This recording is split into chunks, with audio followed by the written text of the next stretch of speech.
my beer for the next 24 hours. I'm awake, and I got a horizontal cut. Right?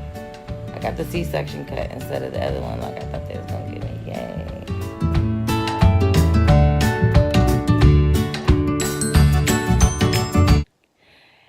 Hi, so I've decided to go ahead and share my cervical cancer and hysterectomy story with you. The reason why I decided to go ahead and share my story is because I wanted to find other stories of women who were more like me, more in my age range, didn't have kids, and going through something I was going through, and that was the hardest thing in the world to find. I actually didn't find anyone. So I decided to go ahead and start telling my story so that there are others who are out there that are like me. They can feel like they have somebody. I was 29 and I was diagnosed with cervical cancer. I was diagnosed in May of 2018. I don't have any children. I have had one child. She was stillborn. That's another story. But I don't have any living children. So being that I was diagnosed at 29 with cervical cancer, my doctor, he freaked out. He was extremely nervous for me. He hurried up and very, very quickly got me into an oncologist. So I got into an oncologist in June of 2018. She ordered a PET scan. I got a PET scan. She called me in July. She's like, oh my gosh, there's activity in your lymph nodes, behind your belly button. We were going to do surgery, but now we're not going to do surgery. We're going to go ahead and do chemoradiation. Well, knowing what I know about chemoradiation, I freaked. I didn't know what to do. So I took a 30-day leave of absence from my job, and I never went back. I ended up packing my car up, driving across the country, and yeah.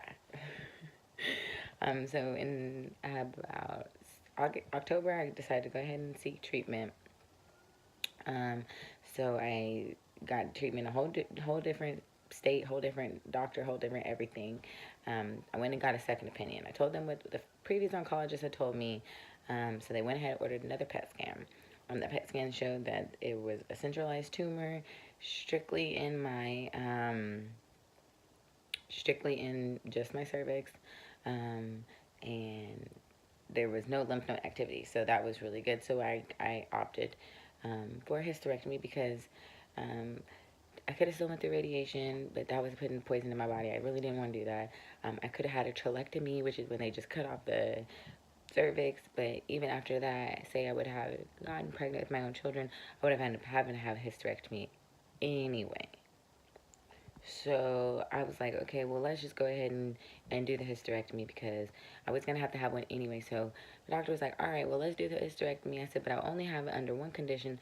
You got to do it abdominally. I'm not doing laparoscopic. Please do not open me with no robot. So she agreed, and she said, well, I will, save one ovary for you so then you at least have your eggs. So on the Friday before Christmas Eve, that's when I found out I was going to go into my surgery. And then January 2nd is the day that I had my surgery. And when I woke up, I had both of my ovaries. But through the whole process, finding out I had cervical cancer, going through the whole being scared of the treatment, what really messed with me the worst was the mental.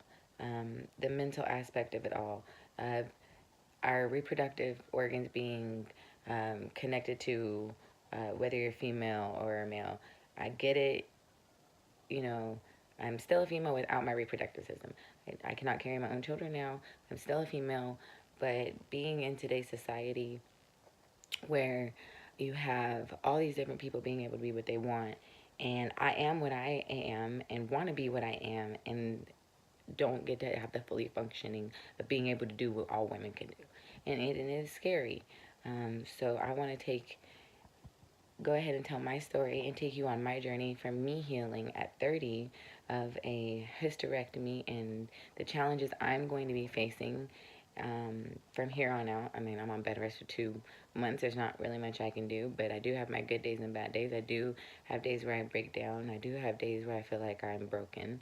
And then there are days where I feel like I'm ready to get out of this bed and go take over the world, which I'm going to take over the world anyways.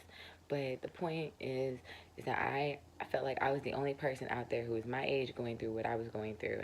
And I don't want somebody else to end up going through the same situation I went through and feeling the same way that they felt. So here I am going to speak out, and maybe I could be that person that somebody else could relate to, or I could help somebody, being that I'm going through it, I've been through it, and I'm going to heal through it. Yeah, like and tell me what you guys think about my video. This is my first one ever. I'm gonna be honest with you, I was pretty nervous about doing it. So, alrighty, I will see you all in a few days. Bye.